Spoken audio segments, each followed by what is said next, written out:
Hello दोस्तों, आपने पिछले कुछ वीक्स में बहुत सारे टेक्निक सीखे। आपने फोनेटिक मेथड सीखा, चेन मेथड सीखा, शेप मेथड सीखा। आपने ये देखा कि कैसे हम एसोसिएशन के माध्यम से वर्ड मीनिंग याद कर सकते हैं, जीके याद कर सकते हैं।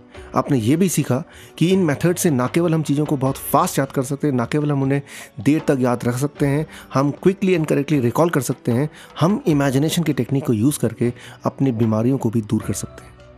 लेकिन एक क्वेश्चन इस वक्त आपके दिमाग में आ सकता है कि कैसे पता चलेगा कि कौन सा मेथड कब यूज़ करें। आज हम सीखेंगे कैसे पता चलेगा कौन सा मेथड कब यूज़ करें।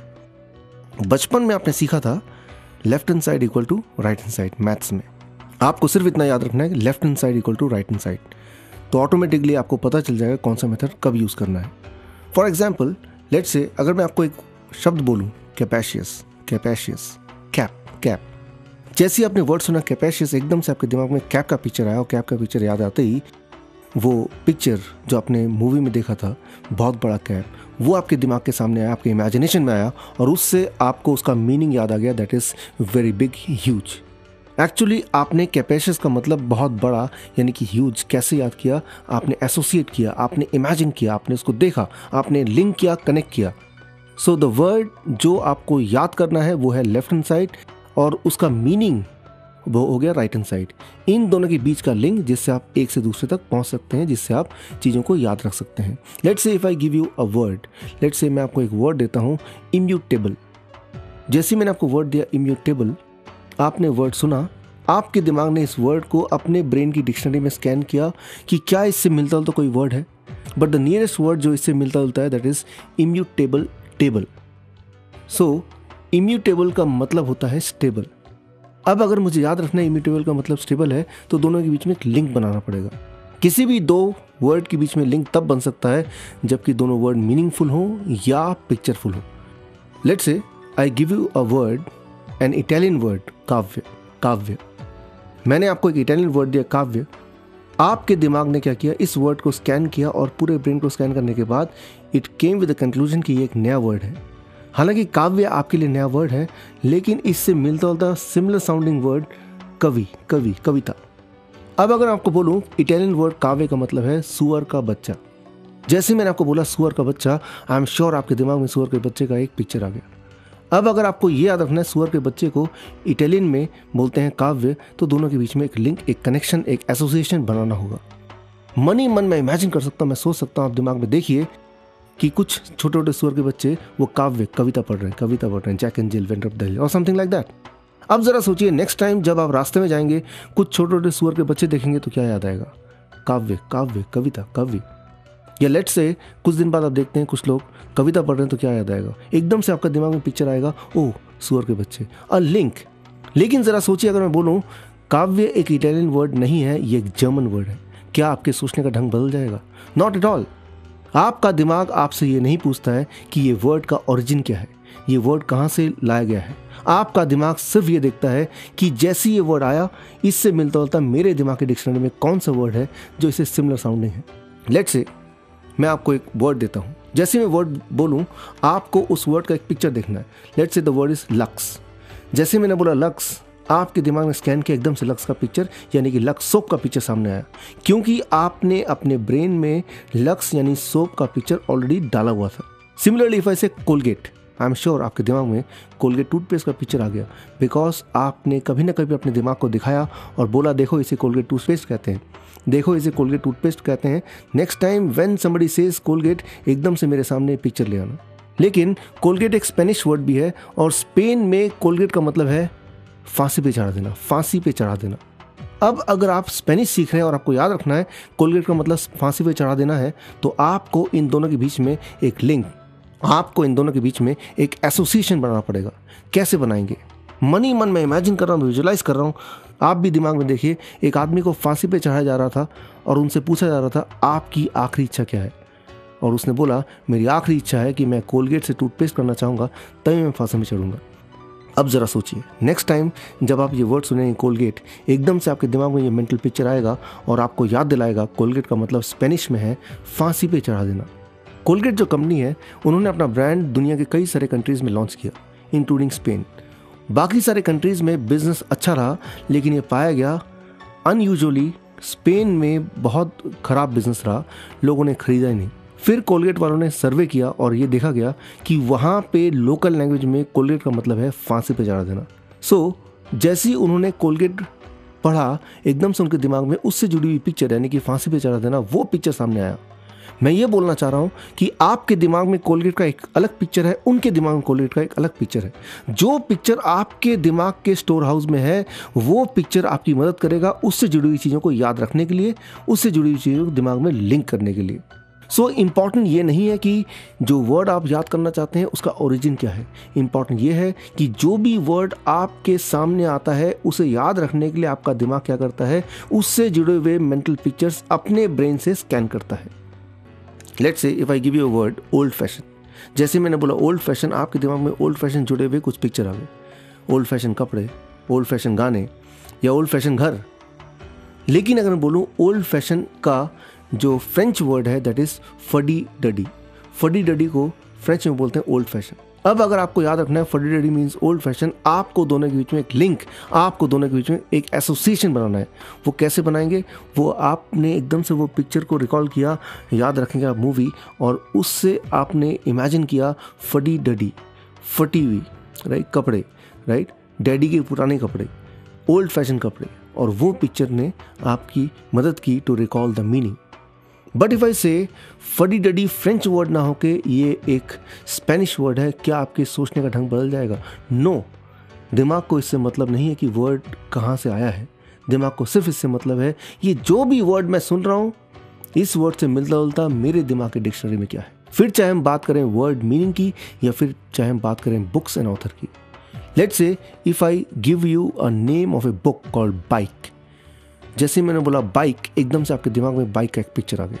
ओ I could see a bike, मैं इमेजिन कर पा रहा हूँ एक बाइक, ब्लैक रंग का बाइक और से अ रेड कलर्ड बाइक। लेकिन अगर बोलूँ बुक का नाम बाइक नहीं है, बुक का नाम है it's not about the bike. जैसे मैंने ये सेंटेंस बोला, एकदम से आपके दिमाग ने सेंटेंस को रिकॉर्ड किया, इसकी मीनिंग को अंडरस्टैंड किया। लेकिन अगर मैं आपसे पूछूं, क्या आप एक ऐसा इमेज बना सकते हैं जो इस सेंटेंस को रिप्रेजेंट करे? ओके, मेरा मेंटल पिक्चर है बाइक, बाइक के ऊपर क्रॉस। अब अगर मुझे याद रखना है कि it's not about the bike is the name of the book और इसका ऑथर है लांस आर्मस्ट्रॉन्ग। जैसे ही मैंने सुना लांस आर्मस्ट्रॉन्ग, मेरे दिमाग में लांस आर्मस्ट्रॉन्ग साइकिलिस्ट का पिक्चर आ गया। अब मैं इस लांस आर्मस्ट्रॉन्ग के पिक्चर को एसोसिएट करूंगा it's not about the bike के साथ। मन ही मन मैं दिमाग में इमेजिन कर रहा हूँ कि लांस आर्मस्ट्रॉन्ग चिल्ला चिल्ला के बोल रहा है it's not about the bike, और बाइक के ऊपर क्रॉस लगा रहा है और बोल रहा है मैं बाइक नहीं चलाऊंगा, मैं सिर्फ साइकिल चलाऊंगा। व्हाट आई मीन टू से, चाहे वो बुक का नाम हो, चाहे वो ऑथर का नाम हो, चाहे वो फ्रेंच वर्ड हो, चाहे वो जर्मन वर्ड हो, चाहे वो स्पेनिश वर्ड हो, कोई भी वर्ड, चाहे वो किसी भी कैटेगरी से बिलोंग करता हो, आपका दिमाग उसे तभी याद रख सकता है जब आप उस वर्ड को लेके उससे मिलता जुलता कोई एक ऑलरेडी नोन शब्द आपके ब्रेन से निकालेंगे और उससे एसोसिएट कर देंगे। दिमाग को इससे मतलब नहीं है कि जो आप याद करना चाहते हैं वो कोई वर्ड है, किसी का नाम है, कोई साइंटिफिक टर्म है या फिर कोई हिस्टोरिकल डेट है। मान लीजिए मैंने आपको बोला 1869, सो 69 आपके लिए एक नंबर है और आपका ब्रेन नंबर्स को याद नहीं रख पाता, आपका दिमाग याद रखता है तो इमेजेस को, पिक्चर्स को। फोनेटिक मेथड में 69 means 6 is J, 9 is P, J and P jeep. अब अगर बोलूँ 1869 महात्मा गांधी वॉज बॉर्न, सो जैसे मैंने बोला महात्मा गांधी वॉज बॉर्न, सो महात्मा गांधी जैसे बोला आपके दिमाग में महात्मा गांधी का पिक्चर आ गया। अब अगर मुझे ये याद रखना कि 1869 में महात्मा गांधी पैदा हुए थे, मुझे सिर्फ इतना करना है, महात्मा गांधी के पिक्चर को उठाना है मेंटली और 1869 का हमारा फोनेटिक कोड है जीप, जीप के अंदर प्लेस करना है, बिठाना है, एसोसिएट करना है। सो आपका दिमाग का जो बेसिक लैंग्वेज है वो है पिक्चर लैंग्वेज। दिमाग ना तो डेट समझता है, ना नंबर समझता है, ना कोई इंसान का नाम समझता है, ना कोई बुक का नाम समझता है। It understands one thing that is picture.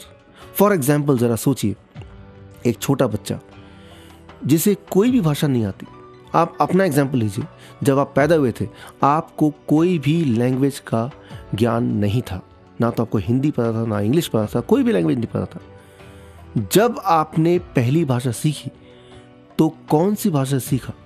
मान लीजिए आप एक बच्चे को सिखाना चाहते हैं एप्पल, लेकिन वो तो कोई भाषा जानता ही नहीं है। लेट्स से मैं अगर आपको जर्मन सिखाना चाहता हूँ, आपको इंग्लिश आती है, तो इंग्लिश के माध्यम से मैं आपको जर्मन सिखा सकता हूँ। अगर मैं आपको इंग्लिश सिखाना चाहता हूँ, आपको हिंदी आता है, तो हिंदी के माध्यम से मैं आपको इंग्लिश भी सिखा सकता हूँ। लेकिन एक बच्चा जिसको कोई भाषा नहीं आता, उसे आप सिखाना चाहते हैं एप्पल, तो आप क्या करेंगे? यस, एक ही काम आप कर सकते हैं, आप एप्पल सामने रख देंगे और एप्पल की तरफ इशारा करेंगे और बोलेंगे एप्पल, या फिर आप एप्पल का पिक्चर दिखाएंगे और बोलेंगे एप्पल, क्योंकि वो पढ़ नहीं सकता, वो आपकी आवाज़ सुन सकता है। और जैसी आवाज़ सुनेगा एप्पल और सामने देखेगा एप्पल का पिक्चर या एप्पल खुद दिखेगा उसे, तो उससे उसे याद हो जाएगा कि एप्पल इस वस्तु को कहते हैं। So the first language of human brain is the picture language. जब हमें अपनी मातृभाषा नहीं आती थी, तो हमने मातृभाषा सीखने के लिए कौन सी भाषा की हेल्प ली? That is called the picture language. हमने पिक्चर लैंग्वेज को यूज़ करके अपना मदर टंग सीखा। अब मदर टंग की मदद से हम इंग्लिश सीखेंगे, और इंग्लिश की मदद से हम जर्मन सीखेंगे, जर्मन की मदद से फ्रेंच सीखेंगे। लेकिन आपने देखा होगा, मदर टंग की मदद से हम कितनी भाषा सीख लें, या इंग्लिश हम कितना भी अच्छा सीख लें, लेकिन कभी भी उसकी कंपैरिजन हम मदर टंग से नहीं कर सकते। कभी भी दूसरा सेकेंड लैंग्वेज मदर टंग का कंपैरिजन नहीं कर सकता, बराबरी नहीं कर सकता। आपका कमांड किसी सेकेंड लैंग्वेज में उतना अच्छा नहीं हो सकता जितना कि आपका कमांड आपके खुद के मदर टंग पे है। वो इसलिए कि फर्स्ट लैंग्वेज हम सीखते हैं पिक्चर लैंग्वेज से, और सेकेंड लैंग्वेज हम सीखते हैं फर्स्ट लैंग्वेज से। आपने हिंदी सीखा या अपनी मातृभाषा सीखी पिक्चर की मदद से बचपन में, लेकिन मातृभाषा सीखने के बाद जब सेकेंड लैंग्वेज इंग्लिश सीखा या कोई और भाषा सीखा, वो हमने सीखा अपनी मातृभाषा से। व्हाट आई मीन टू से, the basic language of human brain is the picture language. तो आपको सिर्फ ये सोचना है कि जब भी मुझे कुछ याद करना है, वो याद तभी होगा जब अल्टीमेटली मैं अपने दिमाग को उसे पिक्चर के फॉर्मेट में दूं। For example, let's say I give you a word telephone. जैसे मैंने बोला टेलीफोन, आपके दिमाग में टेलीफोन का पिक्चर आ गया। इस वक्त ध्यान से टेलीफोन को देखिए, ज़रा सोचिए अपने घर के टेलीफोन को। यस, आई कुड इमेजिन मेरे घर का टेलीफोन वो ब्लैक रंग का है, या रेड रंग का है, या वाइट रंग का है। लेकिन अगर बोलूं टेलीफोन का इन्वेंटर है अलेक्जेंडर ग्राहम बेल, क्या आप अलेक्जेंडर ग्राहम बेल को इमेजिन कर पा रहे हैं? क्या उसे आप देख पा रहे हैं? जिस चीज़ को हम देख नहीं पाते, इमेजिन नहीं कर पाते, उसको इमेजिन करने के लिए, पिक्चराइज करने के लिए आप कौन सा मेथड यूज़ करेंगे? वही जो आपने याद रखेंगे, आप मूवी में देखा, PMS, पर्सनल मीनिंग सिस्टम। मतलब कि उस वर्ड का एक पर्सनल मीनिंग बनाना। कैसे? एलेक्जेंडर, अलग जेंडर। मन ही मन इमेजिन कर रहा हूँ कि एक फ़ोन आया और मम्मी ने पूछा किसका फ़ोन है, ये कोई अलग ही जेंडर लग रहा है, ना मेल लग रहा है ना फीमेल लग रहा है, अलग gender. Alexander, inventor of telephone. तो आपने उस साइंटिस्ट के नाम को सुना, उसको एक इमेज दिया, उसको एक पिक्चर दिया, फिर उसको लिंक कर दिया उसके इन्वेंशन से। मैं ये बोलना चाह रहा हूँ, चाहे कोई इन्वेंटर का नाम हो, चाहे कोई हिस्टोरिकल मोमेंट का हो, चाहे कोई इन्वेंटर का नाम हो, चाहे कोई हिस्टोरिकल मोमेंट हो, या फिर कोई ऑथर का नाम हो, या फिर कोई बुक का नाम हो, आपका दिमाग अल्टीमेटली अंडरस्टैंड करता है only one thing, that is picture, that is left hand side equal to right hand side. आपको एक चीज़ को दूसरे से एसोसिएट करना है, लेकिन कोई भी दो चीज़ आप एसोसिएट तभी कर पाते हैं जब आप उसे कन्वर्ट करते हैं into some kind of image और into some meaning. For example, let's say I give you a word peso एक करेंसी है, लेकिन जैसे मैंने आपको बोला पीसो, आपके दिमाग ने जैसे वर्ड सुना पीसो, एकदम से पिक्चर आ गया पीसो, आटा चक्की पीसो।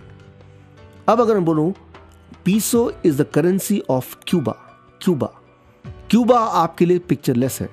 आपने क्यूबा को सुना, आपके दिमाग ने स्कैन किया और इससे मिलता जुलता वर्ड क्यूब, आइस क्यूब। अब अगर मुझे याद रखना है कि country is Cuba and currency is peso, तो मैं दोनों के बीच में एसोसिएशन कर सकता हूँ, दोनों के बीच में लिंक कर सकता हूँ। कैसे? मन ही मन में इमेजिन कर सकता हूँ कि पीसो, आटा चक्की पीसो, एक चक्की में आइस को पीसा जा रहा है, आइस क्यूब को पीसा जा रहा है। So next time when I will hear Cuba, तो एकदम से मेरे दिमाग में हिंट आएगा क्यूब, और उसको कहाँ पे रखा? ओ पीसो, आटा चक्की पीसो, तो मुझे पीसो याद आ जाएगा, that is currency. For example, if I say sofa is the capital of Bulgaria, bull गिर गया कहाँ? सोफे में। लेकिन जब मैं इसको इमेजिन करता हूँ, जब मैं इसको दिमाग में देखता हूँ, तो देखते वक्त मैं यूं ही नॉर्मल सोफ़ा ना देख के मैं इमेजिन करूँगा अपने घर का सोफ़ा।